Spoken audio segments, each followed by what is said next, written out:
ભાવ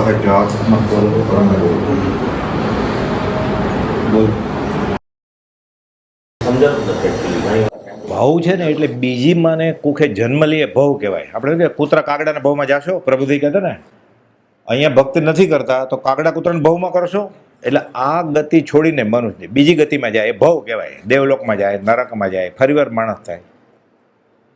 કે આના પછીનો ભાવ કયો છે તમારો? તો આ દેહ જે ધારવાની વાત છે ને એક શાસ્ત્રીય પરિભાષા છે અહીંયા કુપોદયની વાતમાં.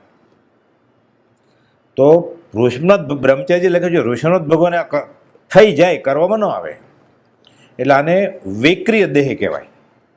એટલે સમયે સમયે એટલે પહેલાં દેહ સમજી લો, ચેતન નથી. આ 5 પ્રકારના શરીર હોય.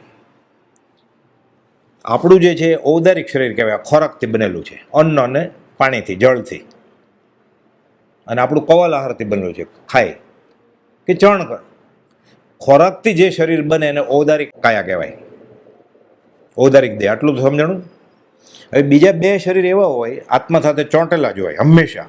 એક ગતિમાંથી બીજી ગતિમાં જાય તોય હોય, ખાલી મોક્ષે જાય ત્યારે ન હોય. કાર્મણ શરીર અને તેજસ શરીર. કાર્મણ શરીરમાં કર્મ લખેલા હોય બધું.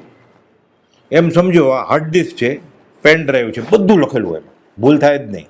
એ સ્ત્રી થશે કે પુરુષ થશે, એના મા કોણ, એના બાપ કોણે, ક્યાં જન્મશે, ક્યારે જન્મશે, એ આયુષ્ય કેટલું હશે એનું, એના રોગ કેવા થશે, એ ભક્તિ કે પુરુષાર્થ કરશે કે નહીં એ ન લખ્યું હોય. બાકી વ્યવહારનું બધું લખ્યું હોય.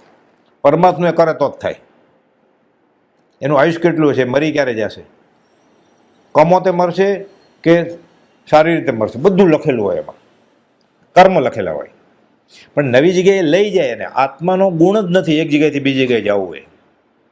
આત્મા એક જગ્યાએ બીજી જગ્યાએ જાય જ નહીં ક્યારે. એક ગતિમાંથી બીજી ગતિમાં છે ને આત્મા જઈ જ ન શકે. પણ સાથે કર્મ છે. એટલે કર્મ એ કાર્મણ તેજસ શરીર એને ખેંચી જાય ગાડીની જેમ. ચલણ ગાડીવાળા ફેરવે ને નાના છોકરા, તો તેજસ શરીર, તેજસ એટલે ઉર્જા, શક્તિ પેદા કરે. હવે માનો કોઈ એક શરીર અને એવી ગતિ છે એવી કે હવે આના પછી એ મનુષ્યની ગતિમાં જશે, ઊંટમાં, કૂતરામાં જશે, બિલાડામાં જશે, પશુમાં જશે. તો શરીર તો બનવું જોઈએ ને. આત્માને તો એક પરમાણુ ખોરાકની જરૂર જ નથી. જો શરીર કેવી રીતે બને? કાર્મણ શરીરમાં લખ્યું હોય કે કેવું શરીર બનાવવું, એ લખ્યું હોય એ પ્રમાણે તેજસ શરીર એમાંથી કેલરી, શક્તિ પેદા કરે. માના લોહી અને પિતાના વીર્યમાંથી મનુષ્ય ગતિમાં. એટલે પહેલો પરપોટો બને ને શરીરનો. એમ્બ્રિયોલોજીની વાત છે આ. પણ કેવળીએ બધું વર્ણવેલું છે શાસ્ત્રમાં, આગમમાં, કે માતાનું લોહી એટલે બીજાંડ અને પુરુષનું વીર્ય. આ પહેલો ખોરાક કોનો? 3 લોકના નાથ ચેતનનો. આવી ગંદવાડા એવી જગ્યામાં એ પરપોટામાં જન્મે આવે. જન્મ જેવું કંઈ છે જ નહીં. ત્યાં ચેવ્યો આવ્યો. તો હવે ત્યાં આવ્યો તો ખરો આત્મા. કેવી રીતે આવ્યો? આત્માનો ગુણ જ નથી આવવાનો. સાથે કાર્મણની તેજસ છે એટલે એને ખેંચીને લઈ આવ્યા. પુરાયેલો છે જેલમાં. કઈ જેલમાં? કર્મરૂપી કાર્મણ શરીરની જેલમાં. એમાં લખ્યું હોય કે આ કરો, એમાં સ્ત્રી બનાવો કે પુરુષ બનાવો, બધું લખેલું હોય. એટલે તરત જ તેજસ શરીરથી પકડે. પછી પરપોટો બને, રાયના 1,00,000માં ભાગ જેટલો. ધીરે ધીરે ધીરે મોટો થાય. 9 મહિનામાં આખું માણસ બની જાય, મિની. એમાં કેટલી આંખ? 2 કે 1 જ? હાથ અહીંયા ઠૂઠો કે આખો? 6 આંગળી કે આમ નથી, 6 આંગળીવાળો છોકરો? બધું લખેલું એમાં. સ્ત્રી કે પુરુષ? પુરુષ હોય તો પુરુષના અંગ બને, સ્ત્રી હોય તો સ્ત્રીના અંગ બને. ત્રીજે અઠવાડિયે તો હૃદય બની જાય. ઇલેક્ટ્રોન માઇક્રોમાં ધબક ધબક દેખાય, હલતું હોય. કેવું હોય સાઈઝ એની? રાયના 1000માં ભાગ જેટલી, 10,000માં ભાગ જેટલી. ધબ ધબ ધબ ધબ હલતું હોય હાર્ટ એનું. અત્યારે આપણું હાર્ટ મુઠ્ઠી જેવડું હોય, મોટું. એ માઇક્રોસ્કોપમાં દેખાય 21મા દિવસે ગર્ભમાં. એ બંધ થઈ જાય તો મરી જાય. વ્યવસ્થિત ચાલુ હોય બધું. આ બધું લખ્યું ક્યાં હોય? કાર્મણ શરીરમાં. અને આવડું મોટું કેમ થાય? ગર્ભે મોટો થાય ને, તેજસ શરીરથી શક્તિ પેદા થાય બધી. એટલે આ 2 શરીર કહેવાય, તેજસ અને કાર્મણ. થોડી સિદ્ધાંતની વાત કરું એટલે આ પકડી લેવાનું. તનતા મનતા વચનતા, જડતા જડ સંમેલ, લઘુતા ગુરુતા ગમનતા, આ અજીવકા ખેલ. તનતા મનતા વચનતા એટલે મન, વચન અને કાયા. આ અજીવનો ગુણ છે, આત્માનો નહીં.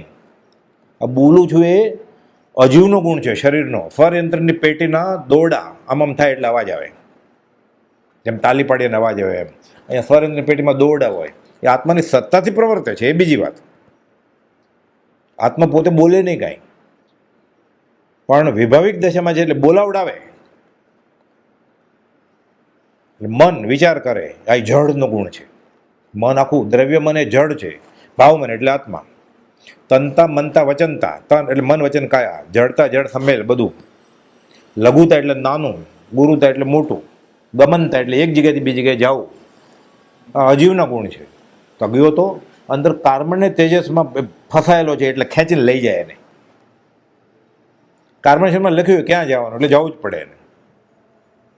ક્યાં લખ્યું જ ન હોય તો કાર્બન તેજસમાં એટલે કોઈ કર્મ નથી ને, કાર્બન તેજસ નથી, લખ્યું જ ન હોય તો પૂર્વ પ્રયોગ આદિ કારણના યોગથી સિદ્ધ છે જઈને બેસી જાય. અપૂર્વ અવસરમાં લખ્યું છે એમ, પૂર્વ પ્રયોગ આદિ કારણના યોગથી સિદ્ધાલય પ્રાપ્ત થવું સિદ્ધ જો. ક્યાં સુધી? સાદી અનંત અનંત સમાધિ સુખમાં. એટલે આખું વિજ્ઞાન છે, વિતરાક વિજ્ઞાન. એ કેમ જાય ઉપર? કર્મ નથી તો છેદનનો ધક્કો. એના પાસે 4 કારણો છે બધું, કુંભારનો ચાક ને, મીણબત્તીનો પ્રકાશ ને, મશાલ ને, એવું બધું, એર ઇન્ડિયાનું બી ને, માટી ચોપ મટુકીને માટલી લગાડી, તુંબડીને માટી ચોંટાડી હોય ને પછી તરતી મૂકી હોય. બધા કારણો છે કે ઉપર જ કેમ જાય આત્મા છૂટો થઈ જાય તો. એટલે આ કાર્બન શરીર, તેજસ શરીર, આપણું ઔદારિક શરીર. દેવ અને નારકીને નિયમથી ભવ પ્રત્યે વૈક્રિય શરીર હોય, સતત બદલ્યા કરે. દેવ ઈચ્છાથી બદલાવે પણ ખરા. એને એમ થાય બહુ સારી ભક્તિ થાય છે ને કોઈ મુમુક્ષુ મરીને દેવલોકમાં ગયો હોય અને આત્મસિદ્ધિ હોય કે આલોચના થતી હોય તો આવીને સાથે બેસી જાય પતંગિયું થઈને. આખી આત્મસિદ્ધિ પૂરી થાય એટલે ઉડી જાય. આપણને ખબર ન પડે, અંબાલભાઈને ખબર પડે કે એ શાસક દેવ મારા સ્વામીને રોજ ત્રિકરણ યોગે નમસ્કાર કરતો હતો, આજે ક્યાં ગયા હતા કે ન આવ્યા? ચૈત્રવદ પાંચમના દિવસે અંબાલભાઈનો વિલાપ. એટલે અંબાલભાઈને ખબર હશે ને દેવ આવે છે. એટલે રાજપ્રશ્ન રાય પથાણી સૂત્ર છે આખું આગમ, એમાં બધું લખેલું છે. કોને ખબર પડે, આવે તો શું થાય, કેવી રીતે ખબર પડે, અને દેવ આવે તો એનો પ્રતિભાવ કેવો હોય, બધું આખું લાંબુ વર્ણન છે. એટલે આપણને ખબર પડે, પણ અંબાલભાઈ જેવા શ્રાકને ખબર પડે પાછું કે દેવ આવ્યા નમસ્કાર કરીને ગયા. ખુલ્લું લખે છે, રોજ ત્રિકરણ યોગે મારા સ્વામીને નમસ્કાર કરતો હતા, આજે દેવલોકના કયા સુખમાં નિમગ્ન થઈ ગયા કે ભૂલી ગયા કાળ જ્યારે લેવા આવ્યો મારા ભગવાનને. એટલે વૈક્રિય શરીર કહેવાય. એમ નારકીને મારે ને કાપે, બાળી નાખે, શેકે એટલે ભૂકા થઈ જાય, છેદે એટલે તરત જ પાછું જોઈન્ટ થઈ જાય. મર્ક્યુરી હોય ને થર્મોમીટરમાં કે બીપી એપરેટસમાં એ ઢોળાઈ જાય કાચો, પછી ઝાડુથી સોપડીમાં આવી જાય. આ વૈક્રિય શરીરનો દાખલો છે આવો. પછી એના આમ છૂટું કરતો ટીપા પડે મર્ક્યુરીના, પાછું ઝાડુથી આવી જાય. છે પ્રવાહી, ઝાડુ ભીનું ન થાય પાછું. આ વૈક્રિય શરીરનો ગુણ છે આવું, પાછું ભેગું થઈ જાય. જો ભેગું ન થાય તો મરી જાય ને, નિકાચિત આયુષ્ય, મરે જ નહીં. મરવું હોય તો ન મરી શકે નારકીના જેવું, આપઘાત કરે તોય. ઓછામાં ઓછું 10,000 વર્ષ હોય, વધારે વધારે તો 33 કરોડ કોટી સાગરો પગ લમણા દુખે ગણતા. નહીં તો ભાગી ક્યાં જાય? ભાગીને ક્યાં જાય? એટલે આ વૈક્રિય શરીર. હવે સમુદ્ઘાત એટલે શું? આ દેહ ધર્યો એ એટલે 5 પ્રકાર. અને એક આહારક દેહ, એને વાત કરીએ આપણે. ડાબા હાથનું ખભાથી લઈને કોણી સુધીનું, મૂંઢા હાથનું, આ એક એવું રિદ્ધિ છે. આ આહારક લબ્ધિ. 14 પૂર્વધારી સાધુ, 7મે ગુણસ્થાને કે કહેવાય. અપ્રમત, પ્રમાદ બી ન હોય એને. અમુકને હોય, બધા 7મા ગુણસ્થાન ન હોય. એને કોઈ એવો સવાલ પૂછે, 14 પૂર્વ વાંચેલા છે એટલે બધું આવડતું જોઈએ, એની જેવો જ કોઈક પૂછવું આવે અને આને કદાચ શંકા છે કે આ જવાબ બરોબર નહીં હોય તો આને નહીં સમજાય તો તરત જ એ સવાલ લઈને મોકલે. ક્યાં? અન્ય ક્ષેત્રે તીર્થંકર કે કેવળી હોય એની પાસે, કે શ્રુત કેવળી હોય. એ પ્રશ્ન પૂરો થાય ને ત્યાં સુધી મારો જવાબ આવી જાય. આ લબ્ધિ છે એક, અને આહારક લબ્ધિ, આહારક શરીર કહેવાય આને. એટલે 5 શરીર થઈ ગયા: કાર્મણ, તેજસ, ઔદારિક, વૈક્રિય અને આહારક. 5 શરીર થયા. આ બધા દેહ છે, આમાંથી એક પણ ભાવ નથી. તો જ્યારે કેવળીને કર્મ વધારે છે, આયુષ્ય સીમિત છે, એટલે માનો 5 દિવસનું આયુષ્ય અને 5.5 દિવસના કર્મ હોય તો મોક્ષ કેવી રીતે જાય? આયુષ્ય તો પૂરું થઈ જાય છે 5 દિવસમાં. આ તો કહું છું ને, ત્યાં અંતર્મુહૂર્તનો જ સવાલ છે ખાલી. અમુક શાસ્ત્રમાં એમ કહ્યું છે કે 6 મહિના પહેલાં થાય, અમુક શાસ્ત્રમાં એમ છે કે અંતર્મુહૂર્ત બાકી હોય ત્યારે જ આવું થાય. એ જે હોય એ ટૂંકમાં 5 કલાકનું આયુષ્ય છે ને 5.25 કલાકના કર્મ છે, તો મોક્ષ કેવી રીતે જાય? એટલે કર્મ સમીકરણ કરે, સરખા કરે, આયુષ્ય સાથે એને મેચિંગ કરે. અને સમુદ્ઘાત એટલે બહાર નીકળી જવું, શાસ્ત્રીય પરિભાષા છે. આપે છે બાર હોના, બહુ ગુસ્સો આવે ને મારી નાખું તને, એટલે ક્રોધ આવે એટલે હિન્દીમાં એમ કહેવાય આપે છે બાર હોના, નીકળી જાય, કશાય સમુદ્ઘાત કહેવાય. આ દાજી છે ને બહુ છાપમ નથી હોતું, 70% દાજી ગયા, 80% દાજી ગયા, એટલી વેદના થાય, ચીસ કરે, ડોળા નીકળી જાય, એટલી આ વેદના સમુદ્ઘાત કહેવાય. પ્રદેશો બહાર નીકળી જાય, એમાં ધ્રુવતા ન હોય અને મારી નાખવું એમ ઝઘડો થાય ત્યારે અનંતાનુબંધી કશાય હોય નહીં, એટલે આ પ્રદેશો બહાર નીકળી જાય. એટલે કશાય સમુદ્ઘાત, વેદના સમુદ્ઘાત, એમ મરણાંત સમુદ્ઘાત. દેહ છૂટવાનો હોય તો અમુક આત્મા એને જ્ઞાનમાં ખબર પડી જાય કે હું ક્યાં જવાનો છું, એટલે ત્યાં જઈ સ્પર્શીને પાછો આવતો રહે. મૂળ દેહને છોડે નહીં, મૂળ દેહને છોડ્યા, શરત એ છે મૂળ દેહને છોડ્યા સિવાય આત્માના અરૂપી પ્રદેશો બહાર નીકળે ને પાછા સમાઈ જાય, અને સમુદ્ઘાત કહેવાય. ટૂંકમાં સમુદ્ઘાતની વ્યાખ્યા આ, મૂળ દેહને છોડ્યા સિવાય આત્માના પ્રદેશો બહાર વિકસાવી અને પાછા આવી જવાનું નામ સમુદ્ઘાત. એ વેદનાને લીધે હોય, કશાને લીધે હોય, મરણાંત હોય, વૈક્રિય લબ્ધિને લીધે હોય, દેવોને વૈક્રિય લબ્ધિ હોય, અને વૈક્રિય શરીર નારકીને પીડાને લીધે હોય, બહાર નીકળી જાય. અને કેવળી સમુદ્ઘાત એ વૈક્રિય દેહ જ છે, એ કરે નહીં થઈ જાય. આ પણ વૈક્રિય દેહ છે, ફરવ્યો ને દેવ ફરવે, આ ફરવાયો, એટલે આને વૈક્રી કેવળી સમુદ્ઘાત કહેવાય આમ નામ, કેમ કે કેવળ જ્ઞાની છે, જેને થયું એ કેવળ જ્ઞાની છે, એને કેવળી સમુદ્ઘાત કહેવાય. એટલે એ એક પ્રદેશે આત્માના પ્રદેશો આત્મામાંથી, એટલે એ દેહમાંથી આમ બહાર નીકળે, લોકના છેવાડે સિદ્ધ શેલા સુધી આમ પ્રદેશો આમ લાઈન થાય આખી, આ દંડ કહેવાય. પહેલો સમય એક સમયમાં થઈ જાય આમ, એટલે આંખના પલકારમાં અસંખ્ય છે, એટલી વારમાં એ ફટક બહાર નીકળી જાય. બધું બહુ ફાસ્ટ છે. બીજે કબાટ જેમ કરે, એટલે કબાટ આમ થાય ને બે આમ, આ ડાબુ જમણ, પછી આનું શું, એટલે ઉત્તર દક્ષિણ કે પૂર્વ પશ્ચિમ, એટલે આમ આખો ત્રિભુવન, આખો લોક આમ ચીર્યો ને, ફાડ્યો ને, આમ થયા. પછી વચમાં આમ આખું, એટલે જયણી પ્રતર કહેવાય શાસ્ત્રમાં એને, આ ત્રીજું. અને પછી લોક પુરાણ, આમ છાપરું હોય આખો લોક. ઓલું તો આમ જ થયું, આ એક સાથે પછી પ્રતર કર્યું, પછી આખું લોક પુરાણ કહેવાય. મોર જોયો હોય ને કળા કરતો રાણીબાગમાં કે ગમે ત્યાં, એટલે મોર આમ કળા કરે, પીછા આમ કરે, પછી આમ ખોલે, પછી આમ ફરે ગોળ ગોળ, પછી આમ કરીને પાછો અંદર લઈ લે. આખું સમુદ્ઘાતનું રૂપ છે. બ્રહ્મચારીજીએ ઋષભનાથ ભગવાન ચરિત્રમાં 6ઠ્ઠા ભાગમાં ઋષભનાથ ભગવાનને આ થયેલું આખું વર્ણન કરેલું છે, કે ગિરી પર મયુર નાચે એમ, ડુંગર ઉપર નાચે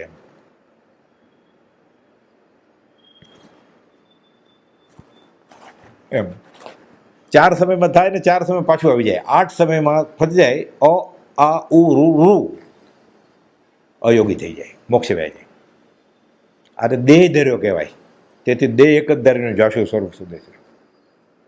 એના કરતાં આગળ કુપો તો એમ લખે છે 951માં, એટલે આ ભાવ નથી ધર્યો, બીજી માને કુખે નથી જન્મ્યા, હું બીજી માને રોડવાનો નથી, હું બીજી માં કરવાનું નથી, અમે બીજી માને કરવાના નથી, અમે ત્યાં બીજી બાને કુખે જન્મવાના નથી.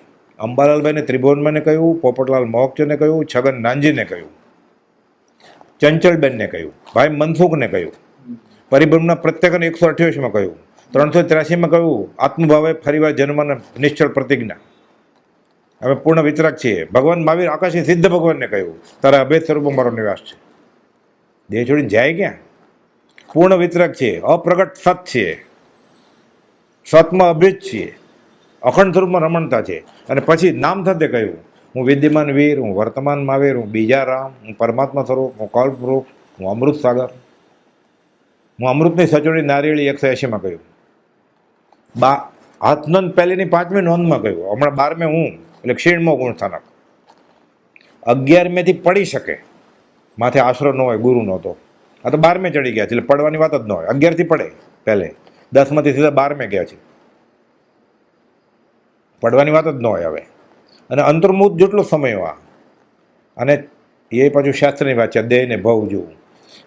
અમોહ છે એટલે મોહ નથી ને, એ વિતરાક છે ને, એટલે આને વિતરાક કહેવાય. પણ કેવળ તો નથી થયું, એટલે આને છદ્મસ વિતરાક કહેવાય. છદ્મસ વિતરાક જો એમ પૂછો ત્યાં કેવળી હોય, છદ્મસ પણ નીકળી જાય. આપણે બધા છદ્મસ કહેવાય, એટલે અજ્ઞાની. અને આ છદ્મસ એટલે છદ્મસ વિતરાગ, અહીંયા છદ્મસનો અર્થ બીજો છે, 3 અર્થ છે છદ્મ. આપણે બધા છદ્મસ અજ્ઞાની, આ છદ્મસ વિતરાગ પણ 12મા ગુણસ્થાને કે 12મા અને 13મા વચ્ચે, અને સંપૂર્ણ વિતરાગ.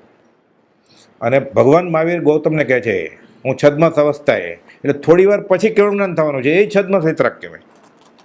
છઠને પાણે છઠ કરતો હતો, ગોધુલી આસનમાં બેઠો હતો, અનિમેષ નયન કરીને 157માં લખ્યું છે, એ છદ્મસ કહેવાય. એટલે ક્યાં એ શબ્દ વાપર્યો છે, અહીંયા ક્યાં એ શબ્દ વાપર્યો છે, દેહ ને ભવ.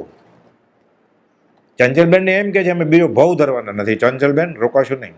અને પછી કહે છે એના કરતાં આગળ ભાઈ ત્યાં 11 સામે ઘડિયાળ હોય ને, 11 પૂરા થવા કહેતા, એટલે 951 પછી બહુ લીધું જ નહીં મેં, એમાં ભેદી વાત કરે છે.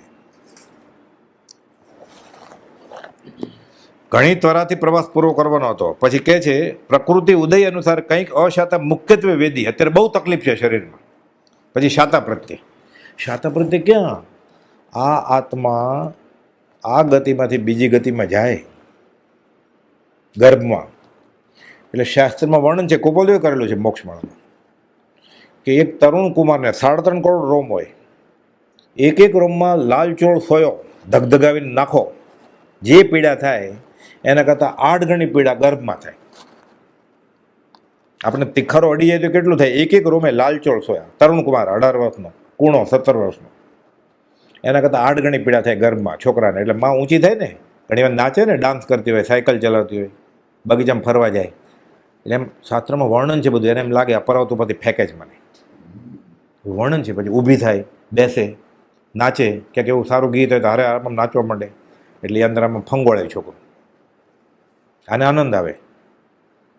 એ લોકો જોવા દે, મને 16-17 વર્ષનો થવા દે, પછી બધું સાથે લઈ લઈશ. કે બધું ભેદી છે વાંચીએ તો. એનાથી આ 8 ગણી પીડા, એનાથી અનંત ગણી પીડા પ્રસૂતિ વખતે થાય. 2.5-3 કિલોનું શરીર હોય, નાના રસ્તામાંથી નાળમાંથી બહાર આવવાનું. એટલે હાડકા ખબર, નવું છોકરું જન્મ અહીંયા કાણા હોય, ઇંગ્લિશમાં ફોન્ટનલે કહેવાય, એક અહીંયા હોય, એક અહીંયા હોય ને અહીંયા હોય. એ હાડકા એક બે આમ દબાય ને, એટલે કાણામાંથી નીકળે કેમ, એટલે આમ દબાય, એટલે નાનું થઈ જાય ને થોડું, બહાર આમ ખુલી જાય, અંદર મગજ હોય. એટલે આ બધું વિજ્ઞાન છે. આ એ 1.5 વર્ષે પૂરાયા એવરેજ. એટલે ખાડા પૂરાઈ જાય. હવે એટલે બધું ઘીને એવું ખવડાવે, ઘી સાથે ખબર નથી, ન કાંઈ ખવડાવે તો પૂરાઈ જ જાય. તો તાકાતથી કંઈ ન પૂરાય. એ કાર્મેશમાં લખ્યું હોય કે 1.25 વર્ષ 1.5 વર્ષ એમ. એક અહીંયા હોય મોટું ફોન્ટોના લગાય, એટલે પડ ઉપર પડ હોય આમ. હવે નીકળે કેમ, એમને એમ નીકળવા જાય તો નાક સીબું થઈ જાય અને બ્રેન ચેપાઈ જાય આખું, એટલે કોમામાં જન્મે છોકરું, એટલે ઓલા આમ આમ થઈ જાય, અનંત ઘણી પીડા થાય.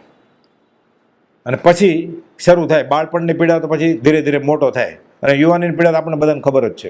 પછી તકલીફનો કોઈ પાર નથી. કુપોલ તો એમ કહે છે કે અશાતા વેદી પછી શાતા પ્રત્યે અમારે કાંઈ છે જ નહીં દુઃખ. તો તમે જન્મ નથી લેવાનો, પછી તમે ગર્ભ નથી જવાના, અમે બીજી માને રોવડાવવાના નથી. હવે 4 લીટીનો પત્ર લખ્યો હોય છેલ્લે, એ પોતે લખતા નથી, લખાયો હોય. મેં ધારસીભાઈ ક્યાંક બીજું લખ્યું એક પત્રમાં, અંબાલાભાઈને કહેલું કે આ કહી દો અંબાલાભાઈને, લખ્યું ને. ધારસીભાઈ પોતે પછી પરિજનોમાં લખાવે છે. કુપોલ બતાવો તો શું લખ્યું, કે અમે કહીએ છીએ આશય તો બદલાવી નાખો, તમે મૂકી દો બાજુમાં, મૂકી દીધો. હું ફરીવાર લખાવી. ધારસીભાઈ કહે છે અંબાલાભાઈને કે તમને કહેવાની વાત હતી, મેં લખી, એણે કહ્યું મારો આશય બદલી ગયો છે એટલે રહેવા દો ને. કહ્યું ફરીવાર એને લખાયું નથી, મને બહુ અફસોસ છે. એ પાછું એ પત્ર ન લખ્યો તો સારું હતું ને, એવું લખ્યું છે. એટલે કુપાલદેવ જો એક અક્ષર પણ અંબાલાબેન લબ્ધિ પ્રગટેલી કાવીઠમાં જે બોલે, ઝવેર બાપાને ડેલે, એ અહીંયા રસોઈ કરતા સંભળાય, તો એ બધું જોતા કુપાલદેવ, આખી ઉપદેશ છે, ચેક કરતા. પછી બોલ્યા કે એને લબ્ધિ પ્રગટી છે, અમે બોલ્યા એ અક્ષર જ લખે છે, તોય ચેક કરતા. મળે ને અંબાલાભાઈ એટલે પૂછે આત્મસિદ્ધિ કોને કોને આપી છે. અંબાલાભાઈનું પત્ર છે કે 4 પ્રત એ જ, એક મેં રાખી છે, એની મેં 2 મારા માટે ઉતારી છે, અને શાસ્ત્ર બનાવ્યા છે, પોથી હિન્દી લિપિમાં, દેવનાગરી લિપિમાં, પણ મેં કોઈને આપ્યા નથી. મારા માટે અહોભાવથી એ લિપિ છે શુદ્ધવક્ષશાળામાં બાંધેલા, કે આ શાસ્ત્ર છે આ આત્મસિદ્ધિ, એટલે મેં પોથી રૂપે બનાવ્યું છે હિન્દીમાં, કોઈને આપ્યું નથી. મારી પાસે જ છે કબજામાં, મેં કોઈ જ નથી આપ્યું. તમારો એક પત્ર ઉગરીબેને ભાવનગરના સાધુને આપેલો, રાળા ક્ષેત્રે ઉગરીબેને તમારી માફી માગી લીધી છે. એ તમને ખબર જ છે, હું ફરીવાર યાદ કરાવું છું, એણે ક્ષમા યાચી લીધી તમારી. બાકી એક પણ પત્ર આગો પાછો થયો નથી. એટલે પત્રો છે ધ્રુજી જાય. ત્રિભુવન કાકા મગનમાં પણ કહેતા કે ઊંચું બોલતા જ નહીં કુપાલ, બોલે ને એટલે કે આ સડપ લાકડા જેવા થઈ જાય કે આપણે. ત્રિભુવન 5-5 વર્ષ સમાગમ થયો છે, એક તમાકુ નથી છૂટતું, મૂકી દીધું. કે ઉપલા ખીચામાં રાખતા હતા જ્યોતિષનો વર્તારો, ફળાદેશ, કુંડળીમાં શું ફળ આવે આવું કુંડળ. જૈનનો અભ્યાસ બહુ હોય ને એટલે જ્યોતિષ બહુ બધા જાણે. હજી બી મોટા મોટા મહારાજ છે ને જ્યોતિષનો અભ્યાસ બહુ કરે. આખું વિજ્ઞાન છે, ચંદ્ર પ્રજ્ઞપ્તિ, સૂર્ય પ્રજ્ઞપ્તિ, ત્રિલોકસાર, બધા શાસ્ત્રોમાં. એકાંતે ખોટું નથી, આત્માર્થે કાંઈ ફાયદાવાળું નથી, એટલે આપણે તો રસ લેવાય જ નહીં એમાં. કુપોલ કહે છે ને આ ચંદ્ર પ્રગતિમાં જે વિદ્યા છે કોઈ ફરવશે, અનંતકાળ રખડશે, તરત જ કાઢ્યું. એ વાત કરતા કે ધ્રુજી ગયો કે હું ફાડી નાખું છું. અમે તને ફાડો નથી કીધું ત્રિભુવન. સૌભાગભાઈને બીજા પત્રમાં લખ્યું છે, જે પ્રાણીઓ જ્યોતિષના પ્રશ્નના ઉત્તર પામવાથી આનંદ પામે છે તે પરમાત્મા પાત્ર થવાને દુર્લભ છે. એટલે આપણામાંથી કોઈ કુંડળી, જ્યોતિષ, વાસ્તુશાસ્ત્ર, હસ્તરેખા, ચોઘડિયા કરતો હોય એ કુપોદયના માર્ગને કે વિતરાગના માર્ગને આરાધી શકે નહીં. આ શરત છે મુમુક્ષુ બનવાની. જો આ બધી વાત છે ને એટલે કુપોદય એક એક વાતના ખુલાસા કર્યા છે. આ તો સૌભાગભાઈને બીજો જ પત્ર 133માં. જે પ્રાણીઓ આવા પ્રશ્નના ઉત્તર પામવાથી આનંદ માને છે તેઓ મોહાધીન છે અને તેઓ પરમાત્મા પાત્ર દુર્લભ છે એમ માન્યતા છે. તેવા પ્રસંગમાં પણ આવું ગમતું નથી. 132માં પહેલો પત્ર, 133માં બીજો પત્ર સૌભાગભાઈ એમાં લખે છે. સૌભાગભાઈ કે પૂછ્યું જ્યોતિષનું કે તમારે પરમાત્મા પાત્ર થવું હોય તો આ મૂકી દેવા. પણ જ્યોતિષ પાસે કોઈ એટલે જ જતું જ નથી. આમાં સમકિતના જોગ છે કે સમાગમના જોગ છે. હું ક્યારે પ્રવૃત્તિ ઓછી કરીને ભક્તિ કરવા જાઉં એવું કોઈ જોડાવા જાય છે ક્યારે? તો હાલો થોડું કંઈ માફ. મોહ જ છે ને, મોહાધીન અમે લખ્યું છે ને, મોહાધીન છે તે ભેદી છે. પણ આપણને ખબર પડે ને, હૈયાધારણ મળે ને, થોડુંક ક્યાંક તકલીફ હોય તો ન મળે, બફમ મળે, ફસાય. એનો અર્થ એ કે એને કર્મના સિદ્ધાંતમાં રસ નથી. એનો અર્થ એમ કે મહાવીર સ્વામીમાં કે કુપોદયમાં શ્રદ્ધા નથી. એનો અર્થ એમ કે ધર્મમાં શ્રદ્ધા નથી. પાછું બોલે રોજ સંયોગ સંબંધે આ દેહ પ્રત્યે આ જીવને જે પ્રાપ્ત હશે તે વ્યતીત થાય તે દેહનો પ્રસંગ જશે. એટલે જે પ્રાપ્તમાં છે એ બધું થશે ને. તો ચોકડીઓ શું કરે કુંડળી?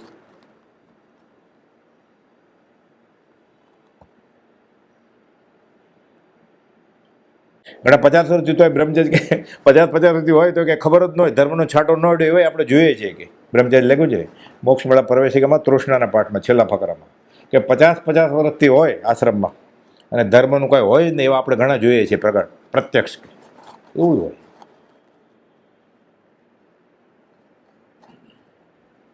એટલે આ દેહ ને આ ભવ ધેરો મૂળ એમ હજી નથી બહુ ઉતરતું. દેહ એટલે શરીર. એટલે માની કોખે જન્મે પછી મનુષ્યની હોય, તિર્યંચણી હોય, દેવી હોય કે જે હોય, આ ભાવ ધેર્યો કહેવાય. અને શરીર બનાવવું હા એમાં ભાવ યોની બદલાવી નથી કાંઈ. લબ્ધિધારી ચક્રવર્તી, લબ્ધિધારી યોગીઓ વિકરી રૂપ ધારણ કરી શકે. લબ્ધિથી નાના થઈ જાય, મોટા થઈ જાય.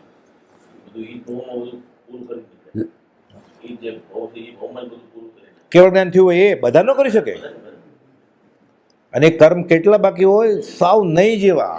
કેવળ લગભગ ભૂમિકા તો આવી જ ગયા છે. એટલે 15 અંશે પહોંચી જવાયું હોય, થોડુંક જ બાકી હોય. એટલે કાંઈ ભરપૂર કર્મ ન વયા જાય, કાંઈ બહુ થોડુંક બાકી હોય. પણ એ ન ખપાવે અને આ બાજુ જ્ઞાન પૂર્ણ છે, પરિપૂર્ણ સ્વરૂપ જ્ઞાન થયું છે, તો છૂટે કેવી રીતે? એને આવું થાય. વિશ્વનાથ ભગવાનને તો બહુ ટાઈમ હતો, 84 લાખ પૂર્વનું આયુષ્ય હતું. 83 લાખ પૂર્વ ઘર વાસે હતા, ખાલી 1 લાખ પૂર્વ દીક્ષા હતી. તોય આવું થયું. તો કુપન 33 અને 5 મહિના કેટલી ઉતાવળ હોય? એવું થાય જ નહીં. એટલે નવાઈ નથી કાંઈ. પણ આ એક બાજુ રાખીએ આપણે. તેથી દેખ આ બાજુ 15 જગ્યાએ કહ્યું છે, એનું શું બીજી માને નહીં રોવડાવું? એ કોઈને ખબર જ નહીં. એટલે ઓલું ગાયા કરે કે હજી દે. એટલે પછી જૈનના શાસ્ત્ર પ્રમાણે ગોઠવવું હોય ને, એટલે મહાવિદેય મોકલી દે. તો જેને મહાવિદેય નથી, જન્મે જૈન નથી, એ ક્યાં મોકલે ગોપાલતોને? લોહાર, કડિયા, કુંભાર, પટેલ, પાટીદાર, મોચી, સુતાર. એટલે શાસ્ત્ર સાથે ગોપાલની દશા ગોઠવી છે. એટલે બ્રહ્મચારી એમ જવાબ આપતા, પ્રભુજીજી બી એમ જવાબ. પહેલો જવાબ આ જ કોઈ પૂછવા આવે તો અહીંયા જેણે કહ્યું હું ભગવાન છું, તો મહાવિદેવ હોય તો ભગવાન જ છે, સિદ્ધશિલા એ ભગવાન જ છે. પહેલાં તો આમ જ કહ્યું, કોઈ નવો આવે તો એમ જ કહેવાનું. પણ ઘણા વખતનો અભ્યાસી હોય ને આપણને એમ હોય આ સત્સંગી છે, ખાલી ટાઈમ પસાર નથી અથવા પોતાનું કરવા નથી આવ્યા, તો બરોબર. નહીં તો પ્રભુજી ના પાડી છે, ઘણું કરીને સંપ્રદાયના ખ્યાલવાળા સાથે પરમાર્થ સંબંધી ઉઠક બેઠક રાખવાની જ નહીં આપણે. વ્યવહાર બરોબર લટક સલામ, પણ આપણને એમ લાગે અને પૂછવું છે. પણ 15 જગ્યાએ એટલે એ ન વાંચ્યું હોય, અને શાસ્ત્રમાં એમ લખ્યું છે કે આ કાળે મોક્ષ ન હોય સામાન્ય રીતે, પણ મહાવિદ્યમાં મોક્ષ છે, ચોથો આરો હોય સતત, અને 8મે વર્ષે ત્યાં દીક્ષા લેવાય. એટલે એ કોકને વાંચવામાં આવે એટલે કુપોલજીને 8મે વર્ષે દીક્ષા અપાવી દીધી, પછી 9મે વર્ષે નહીં, પછી અર્જુન. અને ભગવાન ઋષભનાથ તો 84 લાખ પૂર્વમાંથી 83 લાખ પૂર્વ ઘરમાં રહેલા, તરત જ 8મે વર્ષે શા માટે અપાવી દે છે? 81 વર્ષે અપાવો ને, એને ક્યાં ફરક પડે? પછી અહીંયા જ વિતરાગ હતો, પણ પછી જલ્દી મોકલી દેવા છે મોક્ષે, પણ અહીંયાથી મહાવિદ્ય મોકલી દેવા છે. એટલે શાસ્ત્ર સાથે કુપોલજીની દશા સરખાવી છે, એટલે આ લોચો પડે. પછી કેવો સરસ મેં અર્થ કર્યો એવું થાય ને, ચાલે. પછી એક બીજા બધાને તો ટાઈમ ન હોય કાંઈ, મોટા દિવસે ગયા હોય ત્યારે આ વાત આવે, તેથી દેહ એક જ ધરીને હા એટલે બરોબર બેસી જાય ને કે હા. અને આવો 2-4 શબ્દ ખબર હોય તો અધ્યાત્મ લાગે ને, મહાવિદ્ય ને એવું બધું ખબર હોય તો ધર્મ જાણે એવું લાગે ને, કે આપણે આ ધર્મનું સાંભળ્યું, વેદનીય કર્મ ને એવું બધું બોલે ને શાસ્ત્રીય પરિભાષા, તો એમ આવે અગુરુ લઘુ યથાખ્યાત ચારિત્ર, એટલે ધર્મ સત્સંગ કર્યો એવું લાગે. એમ આખો દી એકને એક વાત કરે કે ચા નહીં પીવાની, ચા કોણ આવે? પછી એકને એક વાત આવી વિષય કશે છોડવાની વાત હોય એટલે આવું બધું નાખવું પડ્યું. કુપોલજી લખ્યું છે આ એક જ વસ્તુ કહેવાની હતી કે હું દેહ નહીં ને આત્મા છું, આ ન સમજણું એટલે આગમ રચવા પડ્યા. વાત જ વિષય કશે છોડવા સિવાય વાત જ નથી અધ્યાત્મમાં કાંઈ. એની મેળે જ આત્મા હાથમાં આવી જાય વિષય કશે છોડે એટલે. સિદ્ધાંત વાંચવાની જ જરૂર નથી કાંઈ. પણ આને એમાં ધ્યાન ન રહે એટલે જ્ઞાનીએ ઉપદેશ બોધ, સિદ્ધાંત બોધ, દ્રવ્યાનુયોગ, ગણિત્યાનુયોગ, ધર્મકથાનુયોગ, ચરણકરણયોગ બધું કહ્યું. પછી ગમે એમ કરીને આ જીવ કોઈને આ પ્રમાણે લાગુ પડે એટલે.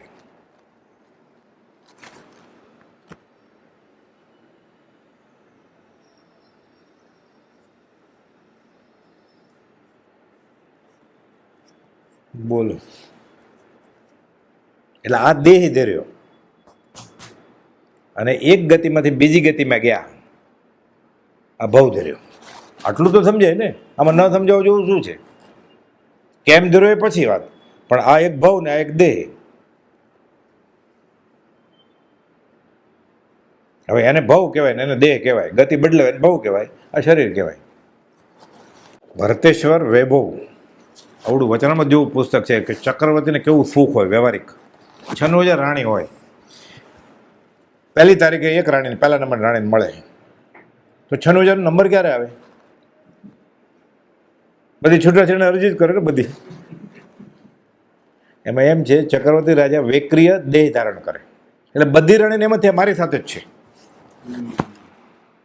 વિક્રિય દેહ ધારણ કરે એટલે એને ફર્યો હોય,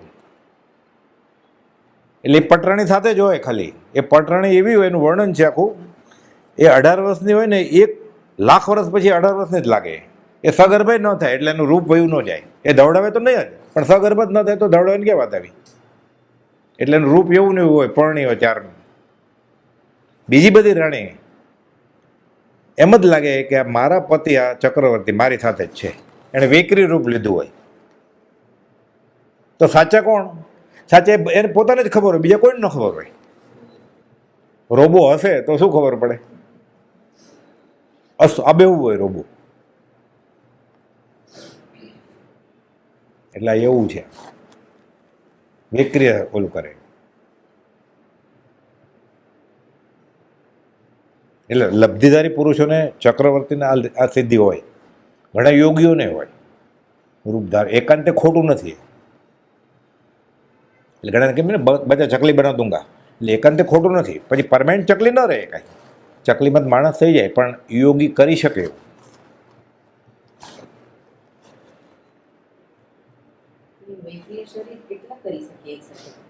એક સાથે ને એક કરે પછી બીજું કરે ને.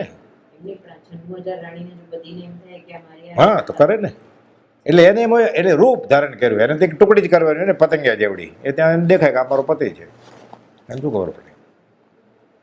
એમ એમ બીજી વાત આવે છે, આપણે સ્નાત્ર કરે ને પછી મેરુ શિખર નવડાવ્યો, મેરુ શિખર નવડાવ્યો આવે ને, પછી રૂપ તીર્થંકર પતિને એટલો અહોભાવ થાય એટલો, ત્યારે તો હજી કેવળી નથી કાંઈ, કંઈ 3 જ જ્ઞાન છે, મતિ સુધ અવધિ દીક્ષા નથી લીધી, પણ એને અવધિ જ્ઞાનથી ખબર છે કે આ ભગવાનનો જીવ છે એમ. એ સૌભગભાઈ પૂછ્યું કેમ ખબર પડે, એનો કુપાલો જવાબ આપ્યો છે કે ખબર પડે. તો એને થાય હું દર્શન કરું, પણ ધરાય નહીં, ઘણી વાર જોયા જ કરે ને, એટલે શું કરે, એક સાથે 1000 આંખ ફરવે, વિક્રિય લબ્ધિથી 1000 આંખ કરે, એટલે એક આંખથી કેવી રીતે દેખાય, એટલે 1000 આંખથી જોવે પછી તીર્થંકરના દર્શન કરે, એવું બધું વર્ણન છે કે દેવ 1000 આંખ કરીને દર્શન કરે તીર્થંકર. આપણે કેમ ઘણી વાર ધરાય જ નહીં, એટલે પાછા જલ્દી ચાલો અમુક જગ્યાએ દર્શન કરવા જતા હોય તો એક સાથે 1000 આંખ કરે એટલે કેટલું બધું દેખાઈ જાય, એટલે આનંદ આવે ને.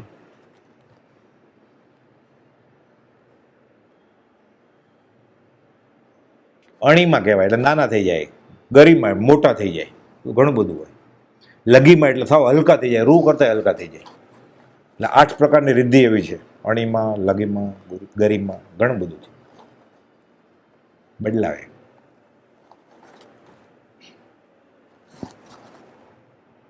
પણ જે ખરેખર સમકીતી હોય ને એને આવી રિદ્ધિ હોય, એ ફોરવે નહીં વ્યવહારે, ફોરવે કદાચ બીજાને બતાવવા માટે તરત જ રીધિ સીધી ભ્રષ્ટ થઈ જાય. ગોપાલદેવ લખેલું છે. પણ ફોરવાઈ જાય એટલે આ કેવળી સમુદ્ગાત, કેવળ જ્ઞાન થાય, એ કરે નહીં ઋષિનો દુકાન, ગોપાલદેવ કરે નહીં, થઈ જાય એમ લખ્યું છે, કર્મ બાકી હોય. એટલે આ તો સમજવા માટે કે ગોપાલદેવ એક બાજુ એમ 15 જગ્યાએ લખ્યું છું, બીજીમાં નહીં રોડાવું, બીજીમાં કુખે નહીં જન્મું, અને અહીંયા આમ કેમ, પણ એ 15 ખબર જ ન હોય, એટલે એક હોય એટલે, અને વર્ષોથી ગાતો હોય એટલે બેસી જાય ને. પણ તોય વાંધો નહીં, બ્રહ્મચારી કે અહીંયા જ ભગવાન હતા.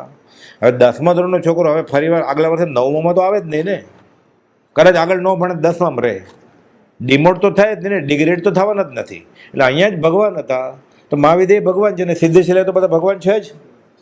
એટલે આમે વિકલ્પને અવકાશ નથી. પણ પછી આપણે જાણીએ ને ગોપાલ પ્રત્યે અહોભાવ આવે એટલે આ વાત કરીએ તો વાંધો નથી. અહીંયા જ ભગવાન હતા એટલે કઈ સવાલ જ નથી ને પછી. એટલે સુંદરલાલે દેહ છોડ્યો ને ત્યારે ખંભાતના મુમુક્ષુએ ગોપાલને પૂછ્યું કે આની કઈ ગતિ થઈ હશે. એટલે ગોપાલે કહ્યું તે ગતિનો વિકલ્પ છોડી દેવાનો. સૌભાગભાઈને ગોપાલદેવ છેલ્લા 779માં લખ્યું તેથી આદિનો વિકલ્પ છોડી દેજો. સૌભાગભાઈ એમ લખ્યું કે શુદ્ધમાં મરતક પડવાનું છે, ન પડ્યું હોય વદમાં ચોક્કસ પડશે. એટલે જાણી ગયા છે, અને દેહ ને આત્મા બેફાટ અલગ જગ્યાએ. તોય ગોપાલદેવ પાછું ત્યારે કહે છે નિર્વિકલ્પ રહ્યો તમે, તેથી આદિનો વિકલ્પ છોડો. તમે ક્યાં મરવાના છો, તમે તો આત્મા છો. તો આ ખોખો પંચમહાભૂતનું એ રાખ થઈ જાય, પરમ દિવસે થાય કે વદમાં થાય કે શુદ્ધમાં થાય, તમારું શું મતલબ? તમે તો આત્મા છો. એટલે તેથીનો વિકલ્પ છોડો એમ લખ્યું. એ ત્યાં 8મ ને 14 વાત નથી ત્યાં તિથિનો, ઘણા એમ અર્થ કરે છે. ત્યાં આ તિથિનો એના પત્રો છે સૌભાગભાઈના કે શુદ્ધમાં ન થયું મરતું તો વદમાં તો પડવાનું છે. એટલે કે તમે આ તિથિનો તમે ક્યાં મરવાના છો, અને વાત જ નહીં કરો. ખૂબીની વાત તો એ છે પછી સૌભાગભાઈ દેહ છોડ્યો ને સાંજે છે તાર આવ્યો, 10 ને 48 પડખું ફેર્યા, 10 ને 50 દેહ છોડ્યો. ગોપાલદેવ ટાઢાપણે નાહી લીધું મુંબઈમાં, એ તો સાયલામાં દેહ છૂટ્યો. તાર તો સાંજે આવ્યો ઠેઠ. હજી હમણાં સુધી પેલા ઈડર જતા ને કે અમે ઈડર છીએ તો 1 કલાક પછી ફોન લાગતો, લગાડીએ ને એટલે નંબર આપી દેવાનો આપણે, પછી બોલાવવા આવે રૂમમાં કે તમારો ફોન લાગી ગયો છે. વડવામાં એવું હતું, એ મેનેજરને કહી દેવાનું. એટલે મેનેજર ખંભાતમાં કોકને કહી દે, ઓલા શું કહેવાય બૂથવાળાને, STD બૂથવાળાને એ નંબર લખાવે. પછી આપણે મેનેજરને અહીંયા જ પૈસા આપી દેવાના વડોમાં, 4 અને 8 આના જે હોય. તો પછી આવે તમારો ફોન આવ્યો એટલે પછી જવાનું આપણે. તો આ તો એની પહેલાં સાંજે ખબર પડી તો કોઈ બધું ત્યારે જ નાઈ લીધું.